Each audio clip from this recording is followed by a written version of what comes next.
National Herald के विषय में जो प्रक्रियाएं हो रही हैं वो कुछ भी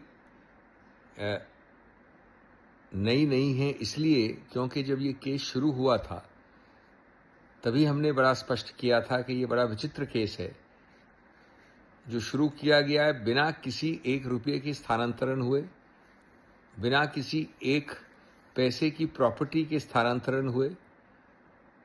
एक नॉट फॉर प्रॉफिट सेक्शन 8 की कंपनी बनाई गई जिसमें श्रीमती सोनिया गांधी और अन्य लोग, लेट श्री मोतीलाल वोरा जी इत्यादि सब डायरेक्टर्स थे, जिसमें न डिविडेंड दिया जा सकता है न कोई कमर्शियल ट्रांजैक्शन हो सकता है, सिर्फ नेशनल हेल्थ की पुरानी प्रॉपर्टीज को मैनेज करने के लिए।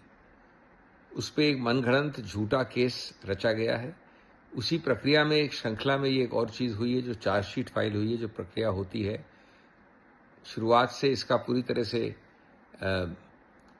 कानूनी रूप से नियंत्रित रूप से सामना किया जा रहा है और मैं बताना चाहता हूं कि एक फेक केस है जिसमें कोई भी तथ्य नहीं है, निराधार है और अंततोगत्वा इसमें कोर्ट्स ये स्पष्ट करेंगे। अभी सिर्फ एक कानूनी प्रक्रिया चल रही है और इसको एक राजनीतिक प्रतिशोध की भावना से किया जा रहा है जो दर्शाया जा रहा है।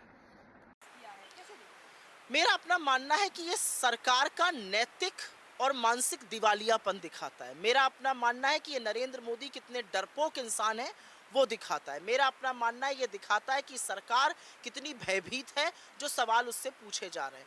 चार्जशीट उस मामले में फाइल करी गई है जो 12 साल से चल रहा था।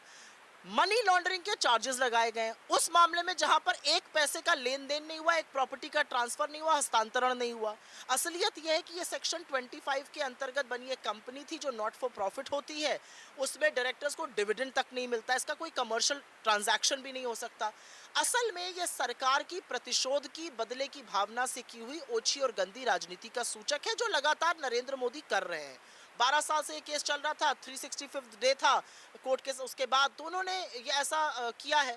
हम इसको कोर्ट में लड़ेंगे, लेकिन नरेंद्र मोदी जी एक बात भूल गए। ऐसे बहुत से लोग होंगे जो आपसे डर जाते होंगे, धमक जाते होंगे। कांग्रेस पार्टी और हमारा शीर्ष नेतृत्व, खासतौर से राहुल जी और सोनिया गांधी जी, ना आपसे डरते हैं ना आपसे भयभीत होते हैं, पूरी ताकत से आपसे लड़ते हैं। आपकी विफलताओं का आप इस देश को इस कगार पर ले आए हैं, जिस तरह की नफरत और वैमनस्य आप फैला रहे हैं, जिस तरह की गुर्बत, गरीबी, महंगाई, बेरोजगारी से ये देश झेल रहा है, वो आपकी विरासत रहेगी और उस पर वो आपसे सवाल पूछते हैं।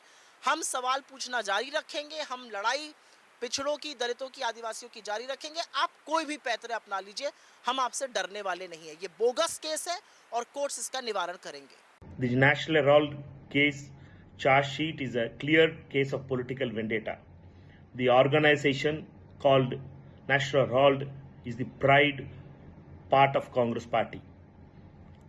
Our leader of opposition, Rahul Gandhi ji, is fighting against this government and Modi, Amit Shah's misrule. Because of that, they had tried to silence him and they disqualified him in a false case and vacated his house also. Now again they are trying to do this thing through this case and we will fight it, and Rahul Gandhi ji is the leader who is fighting for the oppressed OBCs, scheduled castes, scheduled tribes and the minorities of this country.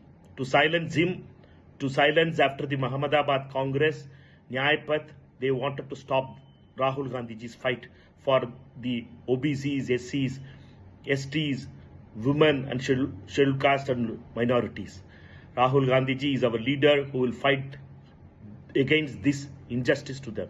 And we will fight. All the Congress workers will stand with Rahul Gandhi ji in this fight against Modi and Amit Shah and RSS.